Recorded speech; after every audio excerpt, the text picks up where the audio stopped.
Hello, World Civ 106 class. Welcome to week 4. I just want to state that you should all, first of all, realize that we're getting close to finishing up with this class. You all are doing amazing jobs. And if you've kept up this far, you should really pat yourself on the back and really feel good about yourself for doing it. For those of you who are not keeping up and having a struggle, don't be so hard on yourself. It is extremely difficult to do a summer course, and especially when you have so many other things going on in your life. I went through the same kind of struggles. I was a student before I became a professor, and I had summer courses. Some I did well in, and others I did not. Some even dropping out of. So, the bottom line is right now, if you are getting behind, let's try to make sure we get in contact. Now, I do work for 4 days in a row straight, 8-hour days at my other job. You can contact me, but I'm going to be a little bit slow. It's a little bit harder for me to get in contact. But nonetheless, I will be doing that. So let's be in contact. I'm only going to be working from home on these classes next week. So please take advantage of that if we need to go over anything to help you out with the class. I just want to remind you a few things again about the papers. Most of you got this right, but look, works cited, it has to be after a paragraph that you paraphrase or a direct quote. So it's not just a direct quote. You need to have the works. So if you have a paragraph and you got all the information from a documentary, then by the time you finish that thought, there should be parentheses indicating, just name the documentary.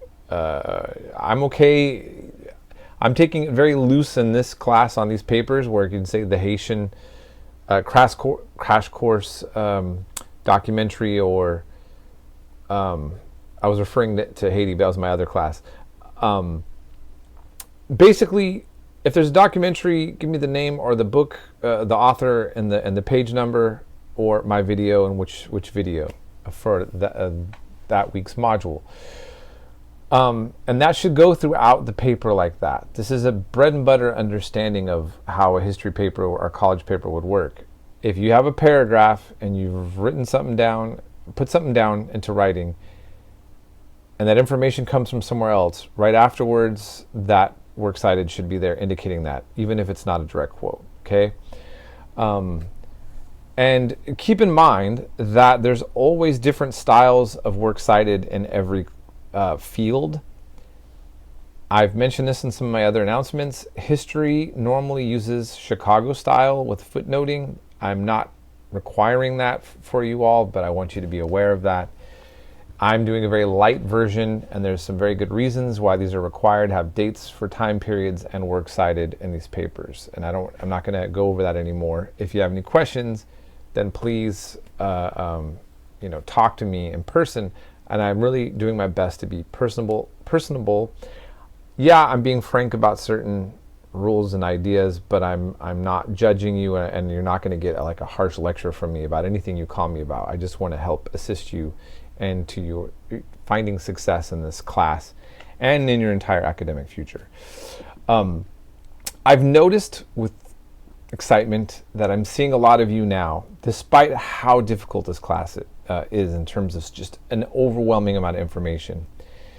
You are learning things. You are getting exposed to things you never even heard about. So maybe you're not walking away from this class as an expert on these topics, but you certainly now are, you've heard of Zoroastrianism. You're understanding there's a difference between Hinduism and Buddhism. You realize that Buddhism became a major religion in Far East Asia, but it didn't originate in China. It originated in India. Very important things to understand. Just details like that. And this week, we're covering a section that I find really exciting, which is Christianity, the canonization of the Bible, and then I do some work on the pagans. I was never always quite sure where to put the order, to start off with the Celts, let's say, and Germanic tribes, and then go into Christianity, because I could do it that way.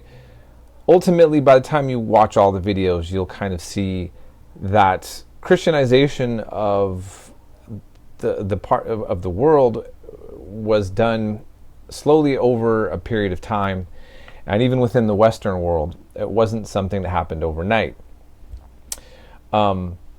And so what I want you to just be aware of is the section that I do in Christianity on the canonization of the Bible. There's really no other class you're going to have unless you go really into a deep biblical history at a class within a theology major, or a school that has a strong department in theology. You're not going to get exposed to this anywhere else. I did a lot of work on the side to put this together, and I mainly wanted to do it because I think it's such an interesting part of Christian history that is always like just really not understood very well, because it's a complex topic. And then I cover the Vikings in a way that I hope you will find interesting, especially when I talk about the sagas, the prose Edda and the poetic Edda that come out of Iceland, and the fact that Iceland has such a tremendous influence on our perception about characters that have become quite popular in our own culture, such as Thor and Odin. And that the Icelanders are basically the ones that preserved what we know about pre-Christian culture within Germanic tribes.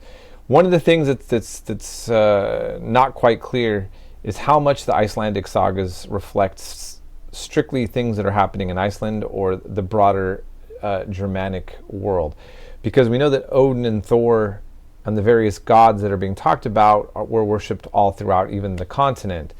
And we'd sometimes have some alternative sources on those, but the Icelanders have preserved them the best. Snorri Sturluson is the most influential character in Western literature that most of you have never heard of. When I became aware of him, I was excited. When I went to Iceland, I took my cousin and I went and we paid homage to Snorri Sturluson at his little shrine / historic site.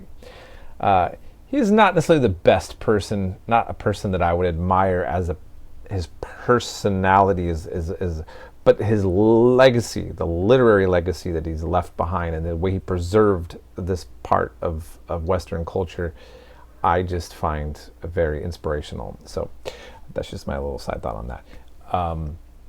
And I mentioned that I would have liked to have talked about the Slavs more and Slavic paganism, and also even some of the influence of the Huns. I don't really go into properly in talking about Hungary and some of those influences.